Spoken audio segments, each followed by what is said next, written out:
de hoje nós vamos falar sobre saúde. Cirurgia bariátrica.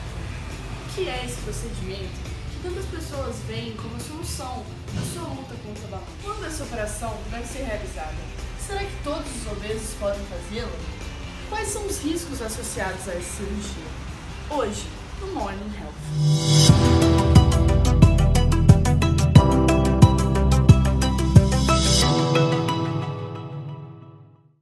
Para falar desse tema, convidamos o especialista no assunto, o Dr. Paulo Otávio de Carvalho. Bom dia, Dr. Poc. Bom dia, tudo bem? Você poderia explicar pra gente um pouco sobre essa operação? Bem, primeiro, antes de falar da operação, a gente tem que explicar em relação, nós devemos falar um pouco sobre a obesidade, condição que tem aumentado cada vez mais na sociedade brasileira e também na sociedade mundial, que pode, em situações mais graves, levar a doenças pulmonares, cardíacas e a síndromes metabólicas. Ela pode ser causada por fatores genéticos, estresse, pouca atividade física e pelo desbalanço entre a ingestão e o consumo metabólico dos nutrientes. E ela é calculada a partir do IMC, que é uma razão entre o peso do indivíduo pela sua altura ao quadrado. Primeiramente, para tratar a obesidade, é recomendado que o paciente vá em consultas com nutricionistas e faça atividades físicas e tentar mudar o seu hábito alimentar e o seu estilo de vida. E caso isso não apresente uma melhora na qualidade de vida do indivíduo, é recomendado que ele vá em consultas com o cirurgião gástrico, para ver se a cirurgia gástrica é uma medida aceitável para esse tratamento. Então, onde estamos um passo à frente nesse procedimento, nós precisamos ver se a pessoa atende os critérios para a cirurgia bariátrica, que é uma avaliação psicológica, ok? Apresentar IMC maior que 40, apresentar insucesso da parte clínica, que o nutricionista e atividade física não foram bem sucedidos, e quando em rede pública, apresentar uma idade maior ou igual a 16 anos. E o procedimento em si, doutor, como ele é? Antes de explicar como acontecem essas técnicas cirúrgicas, eu preciso explicar um pouco das estruturas dos órgãos que estão envolvidos nesses processos. O estômago é um órgão que fica entre o esôfago e o intestino delgado, apresentando as túnicas clássicas do tubo digestório. A mucosa, composta por um epitélio de revestimento simples, cilíndrico, muco secretor, acompanhado de uma lâmina própria de tecido conjuntivo frouxo cheia de glândulas. A submucosa, composta por um tecido conjuntivo frouxo. A muscular de tecido muscular liso. No estômago apresenta 3 camadas: oblíquo interno, circular média e longitudinal externo. Compõe movimentos coordenados para a peristalse. E túnica serosa. Possui revestimento do mesotélio derivado do peritônio visceral, presente em órgãos intraperitoneais. A mucosa gástrica, quando contraída, apresenta pregas gástricas, estrias longitudinais, e que na deglutição formam um canal gástrico temporário.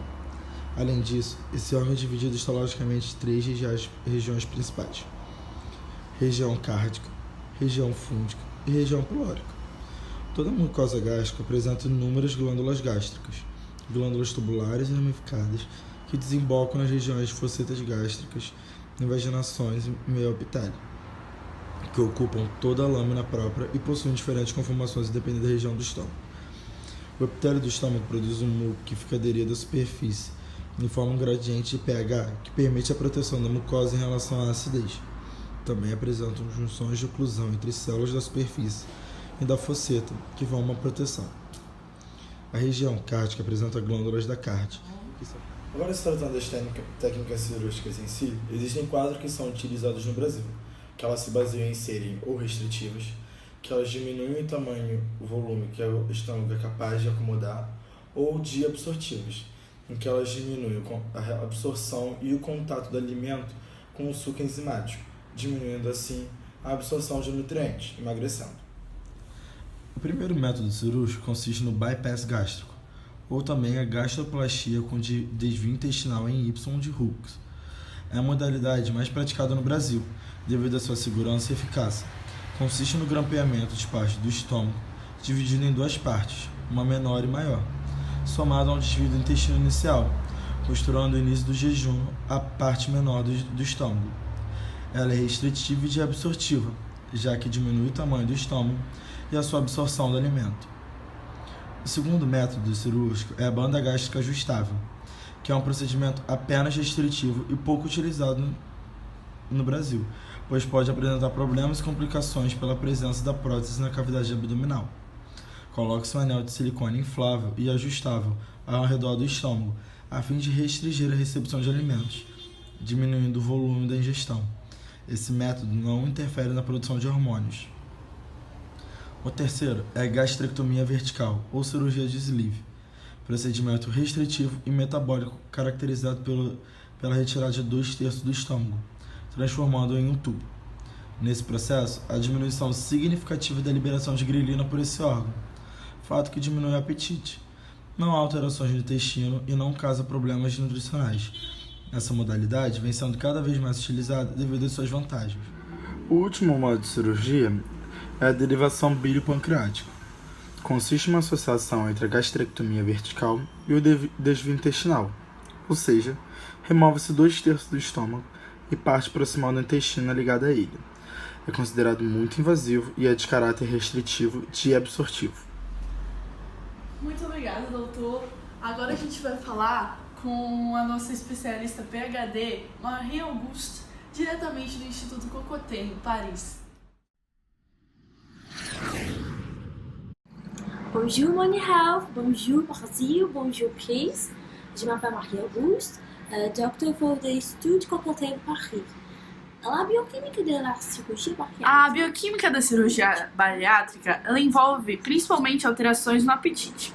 Este é regulado a partir do balanço de sinalizadores que atuam no hipotálamo, sendo os principais sinalizadores a grelina, hormônio produzido pelo estômago, que estimula o apetite, e o peptídeo YY, que atua diminuindo a ingestão de alimentos. Mediante a cirurgia bariátrica, acaba ocorrendo uma redução na produção de grelina, devido à retirada do tecido gástrico, que é seu produtor, e um aumento na sinalização pelo peptídeo YY, produzido na região do ilho terminal e colo.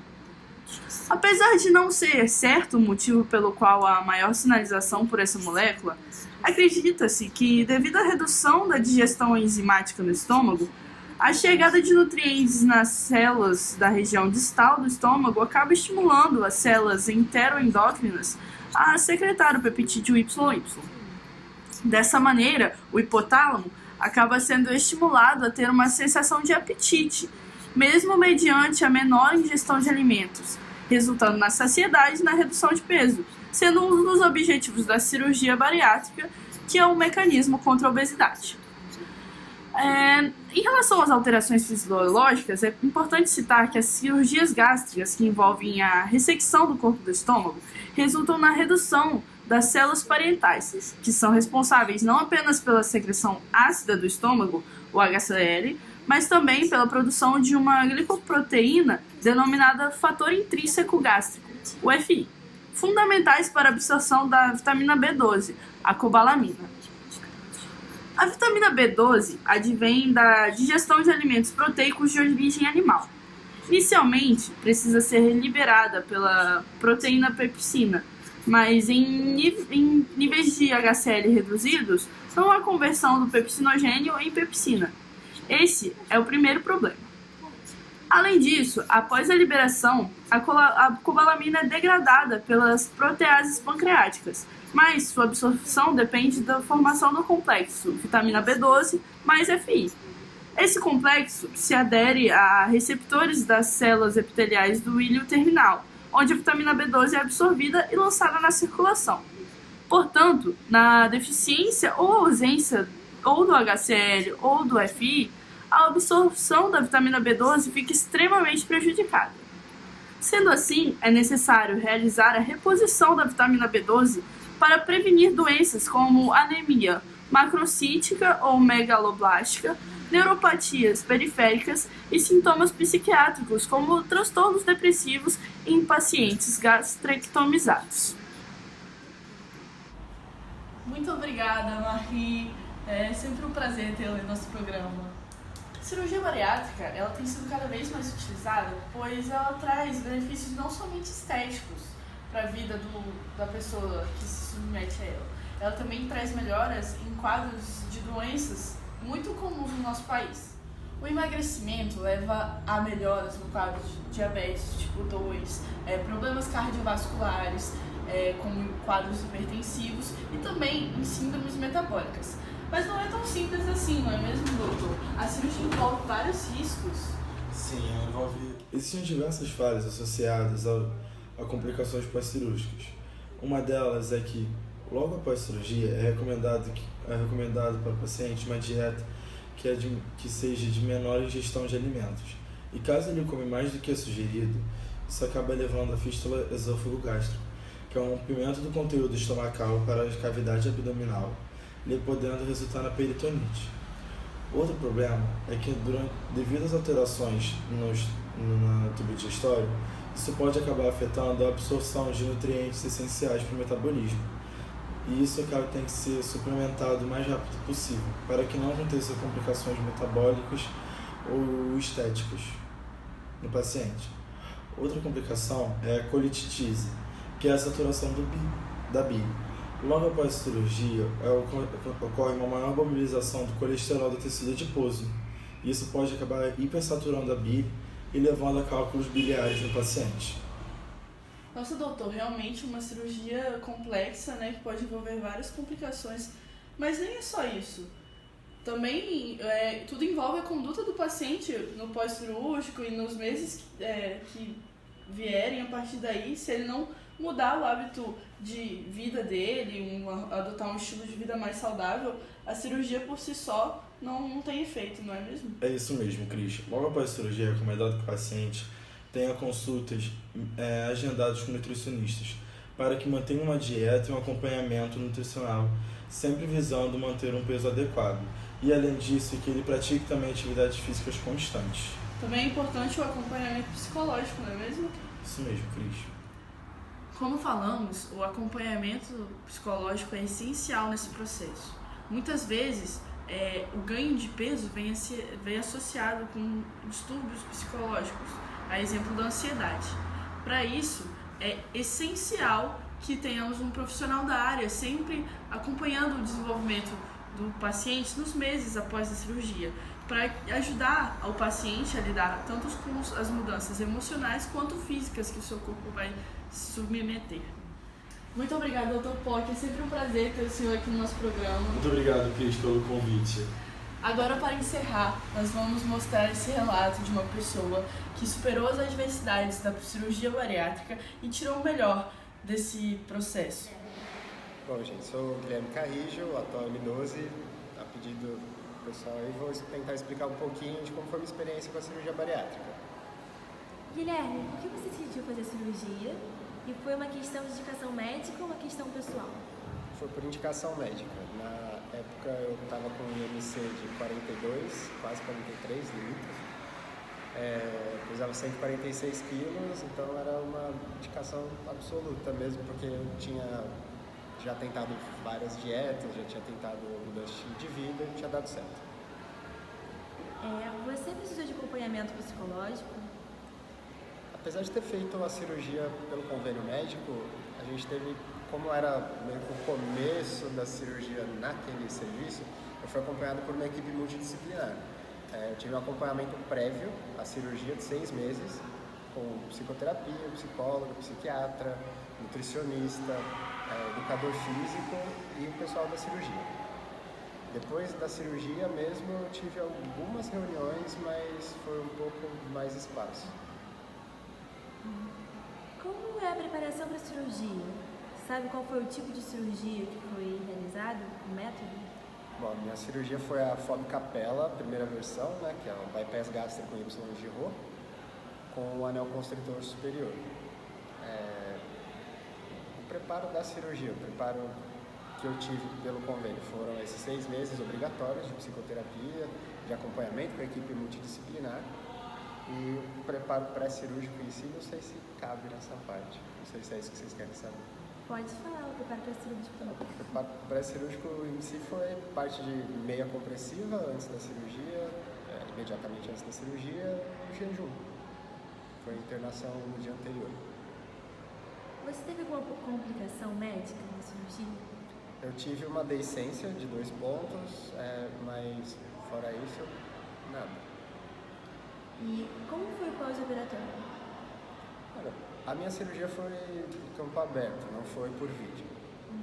Então foi um pouquinho mais dolorida do que se espera de uma cirurgia por vídeo, né, por exemplo.